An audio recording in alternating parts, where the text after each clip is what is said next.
Okay, today is a topic that is very important because standing out from the population is what makes you unique. That's pretty obvious, right? But the first step to do that is understanding what everyone does and understanding why that's a bad thing and what the unhealthy habits are so that you can practice guiding yourself toward more healthy habits. And again, I'm not talking about specific individuals when I discuss these points. If you feel like I'm targeting you, I'm not. I'm sorry. And if I am, that's probably a good thing because I want you to be better. And I want to point out the things that maybe you're doing so that you can notice them and improve on them.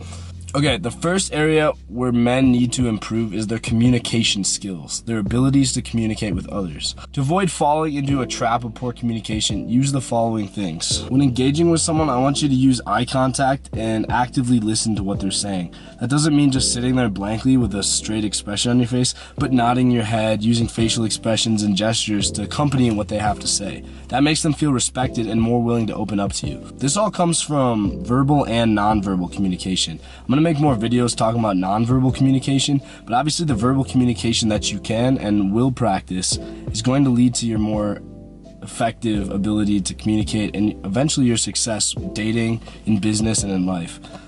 Section 2, reducing your dependency on technology.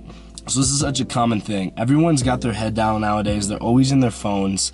They always have their phone on them, which isn't a bad thing, right? It helps us communicate more. It helps us have people close to us when we need them. It helps us communicate with the world around us. But we have such a high dependence on this nowadays that it's almost led to a destruction of our ability to engage with others. And that ties into the first part, right? But we can avoid becoming dependent on our phones while still using them for good. And this isn't, again, just your phone. It can be any technology, or my MacBook I have sitting right here, my iPad, the camera I'm recording this on. The technology around us that we become so highly invested in has kind of led to our inability to function. So the first thing you can do to limit this is establish boundaries. Go on your phone, set the screen time limit, or even just analyze. By paying attention to how much screen time you're using through the week, you can more effectively target and get rid of some of the things that are taking up your most time, like TikTok, Instagram, Facebook, YouTube.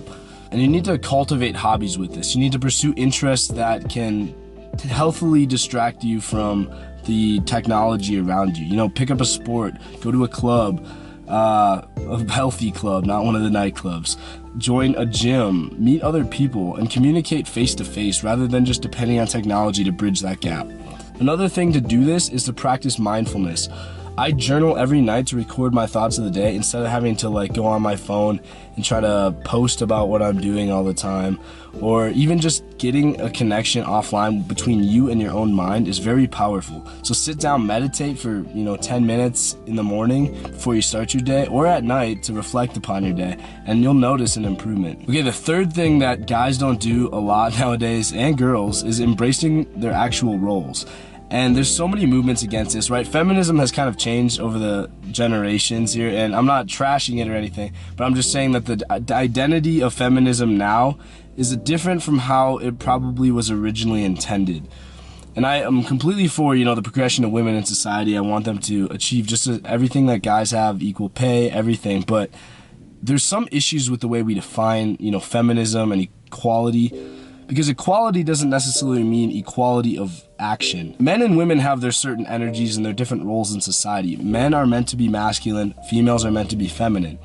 And now in dating specifically, men and women have kind of merged to get closer and closer, where this masculine and feminine energy has become kind of one.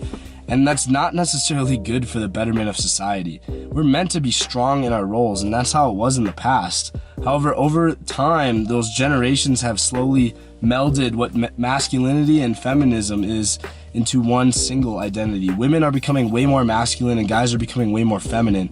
And because of that, relationships are not as healthy and as happy as they were before. Recognize that masculine and feminine energy are essential, and that everyone possesses the ability to vary at different degrees.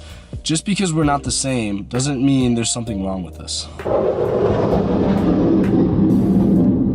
That was a fighter jet flying over. I'm by a military base right now. So encourage your partner. If you're a guy dating a girl, encourage them to embrace their side of feminism that makes them be truly female. That's not a bad thing. and they should encourage you to be, more manly, like doing the things that make you feel more confident in yourself as a guy. I'm just saying that the things that make you feel male or female, depending on your gender, are the things that make you feel more confident in yourself. And you should encourage yourself and your partner to do those things. Most importantly, it's good to know, I hate the movement that says, we don't need men or we don't need girls. We need each other, right? Men and women balance each other out. It's kind of like a yin-yang energy. And the better we can communicate our differences and foster that connection between strong masculinity and strong feminism, that's going to lead to better success in a relationship and any part of life, honestly. The fourth part, demonstrating your confidence and your leadership ability. To stand out as a modern being, I want you to consider these steps. There's such a lack of leadership in the current generation. I just don't agree with it. People are scared to take charge and are always, almost too considerate of what other people's feelings are, where they give up parts of their own identity. If you don't want to, get the promotion at your job because you feel like it's gonna detract from someone else's progress, or they're gonna be sad that they didn't get it, then that's gonna lead to both your and their disappointment. We have to be more confident in the things we're going out to achieve.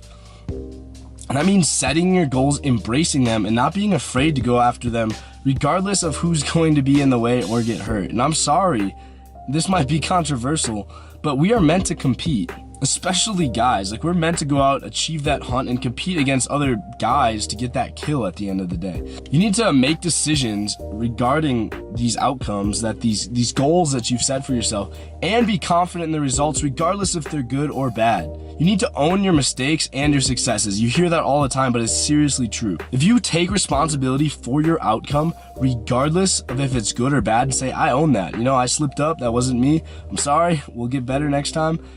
Or if you say, yeah, that was my goal and I'm glad I achieved that. Either way, if you're willing to own that, regardless of the result, you're going to see success in life, in business, in your relationships, because people will genuinely trust and respect you more for being willing to own that. You need to be a positive role model, right? You need to communicate your vision with your partner, your friends, your allies, your teammates, whatever. Because the more that they can see that you know what you want and you're not afraid to communicate that and go get that, the more you're going to get respect from them. So again, by working on these habits, by cutting out the distractions like technology and these unhealthy habits, junk food, bad media, things like that, and communicating your vision and focusing on your path, you will see success. Now, I know this is kind of meta and it's not very specific, but I need you to seriously try and picture yourself. A good exercise is to see yourself in 5 years. I know you hear that a lot, but actually see what you have communicated to yourself and what you can see yourself achieving in 5 years if you stick to these steps.